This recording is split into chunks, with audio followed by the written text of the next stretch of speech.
Hey, dude, here's a quick demo of the noise canceling unit that I have. I know a lot of us hams were plagued with noise from, well, electronic devices, but namely television sets, whether it be the plasma TVs or other ones. Uh, it just seemed like all of a sudden one day I was getting that noise and it was really significant. It was just a loud, sounded like data burst, and I really was thinking it was data over the AC mains for the longest time. And anyways, through Google searching and whatnot, I found a bank of noises, these MP3 files, and they were all labeled. And then I found one that was labeled Sony television, and I listened to it, and I thought, yeah, that's it. That's exactly what I got. And no doubt a lot of you guys have got it too. So I've had this little box right here for a long time. I don't even remember when I got it, but it was just something that came up at one of these flea markets, and I thought, hey, noise canceling unit, awesome. But I think at the time I was not very active, and it just sat. So I recently pulled it out of the box and started playing with it. Um, it's finicky for sure, but you know what? It does dial in the noises. The caveat being that it needs a receive antenna. Comes with a little whip, screws in right here, a telescopic antenna. That would be good if your noise is locally generated by a computer or something in the shack.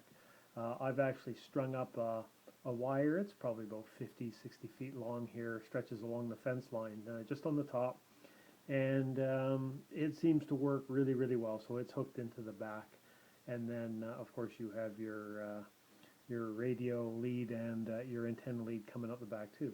The idea being that your noise antenna is supposed to hear the same noise that your receive antenna is hearing, and based on that, it will try to null out the noise that you're trying to get rid of. If there's several noises, well, you'd be lucky if you got them both, but you'll certainly get the noisier one. So the rig is set up right now where I have no audio and my RF gain is wide open, no preamp. You look down the bottom here, you see everything's turned off. The bandwidth is 3000 hertz, 3 kc wide right now, and no pass band or anything like that set up.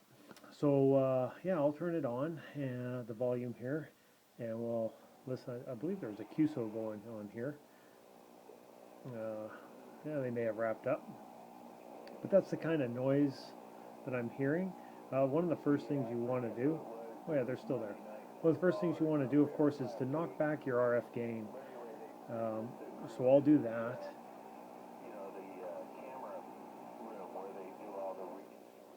And typically you should be setting your RF gain to just allow the signal that you're listening to bleed through and attenuate the noises as best you can.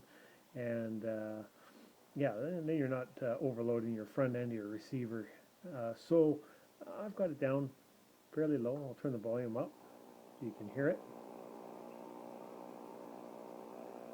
Okay, and now I'm just going to turn this unit on. Bear in mind, I've pre-dialed it in to attenuate that particular hash. You'll hear it come and go.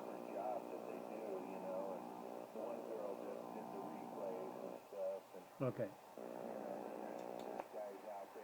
So now I've got that filter in line there. I put a little tiny piece of tape over the LED just because it was really killing the camera lens here, washing out the colors.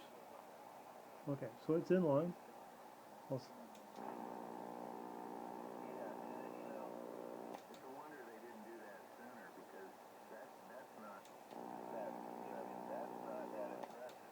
There you can see, you can see like this dial here is the most sensitive depending on what you set up the frequency range here, but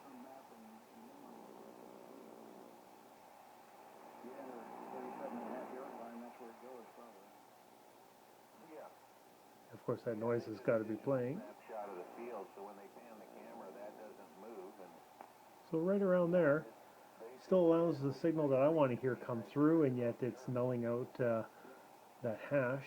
Here's yeah, it's funny, you watch the guys, most everybody's wearing something that ain't quite that color, but once in a while somebody will get across that line and you just kind of find a happy null there, you know, where you get rid of your noise but still can hear the signals that you're wanting. And then there's a couple, you know, there's another selector here as well. If one doesn't work, try the other one.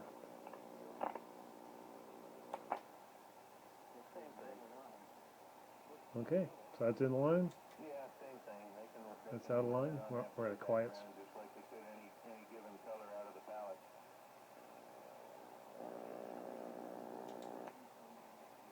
There.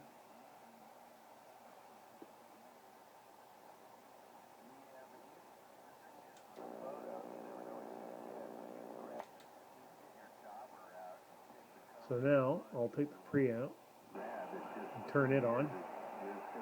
The signals just pop. Yeah, I know what you're talking. Yeah, I know what you mean by the dauber.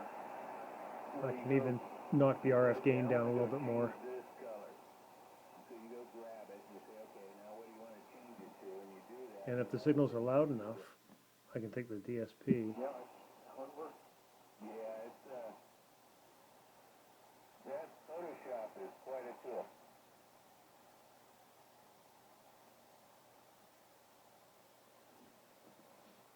You're gonna master it. I like subscribe to it. You pay for that thing, don't you? I'm not a real fan of the DSP. That's on its lowest setting too.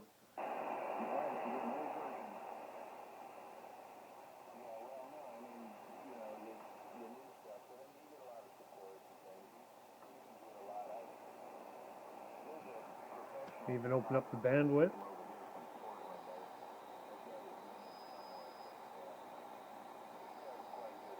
Sometimes on the weaker signals, more bandwidth. Lets a little bit more signal bleed in.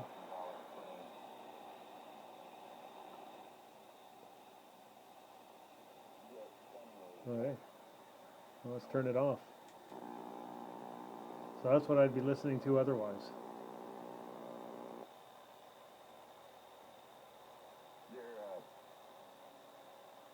There's this outfit putting together the coffee table book of aviators.